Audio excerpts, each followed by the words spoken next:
প্রথমবারের মতো আমেরিকার যুদ্ধজাহাজ ভিনসনকে লক্ষ্যবস্তু করেছে ইয়েমেনি সশস্ত্র বাহিনী। ইসরায়েল এবং যুক্তরাষ্ট্রের বিরুদ্ধে বড় ধরনের সিরিজ অভিযান পরিচালনা করেছে ইয়েমেনের হুতি আনসার আল্লাহর নেতৃত্বাধীন সশস্ত্র বাহিনী। ইসরায়েলের বেন গুরিয়ন বিমানবন্দরের পাশের একটি সামরিক ঘাঁটিকে লক্ষ্য করে জুলফিকার ব্যালিস্টিক ক্ষেপণাস্ত্র হামলা চালিয়েছে তারা।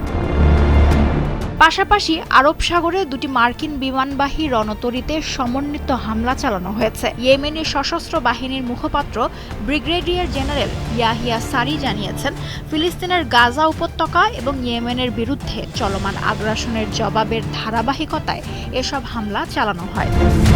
এক টেলিভিশন বিবৃতিতে সারি বলেন, টানা দ্বিতীয় মাসের মতো আমরা মার্কিন আগ্রাসনের মুখোমুখি হচ্ছি।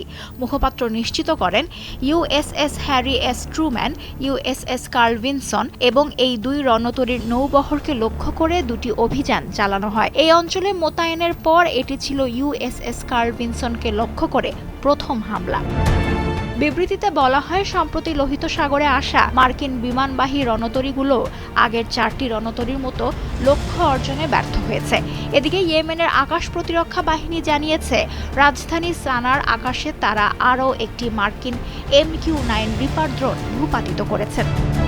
এই ড্রোন সহ ইয়েমেনের আনসারুল্লাহ বাহিনী 2023 সালের অক্টোবর থেকে এখন পর্যন্ত 20টি ব্যয়বহুল আমেরিকান MQ-9 ড্রোন ভূপাতিত করতে সক্ষম হয়েছে।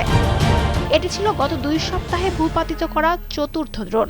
তিনি আরও জানান, হুতি এখন পর্যন্ত 24তম মার্কিন রিপার ড্রোন ভূপাতিত করেছে। ভূমি থেকে আকাশে নিক্ষেপযোগ্য ক্ষেপণাস্ত্র ছুড়ে ড্রোনটি ভূপাতিত করা হয়েছে বলেও জানান তিনি। MQ-9 ড্রোন মূলত একটি মানববিহীন নজরদারি বিমান। ফোর্বসের প্রতিবেদন মতে, একটি রিপার ড্রোনের মূল্য প্রায় $30 মিলিয়ন। এটি 50,000 ফুট পর্যন্ত উঁচুতে উঠতে পারে।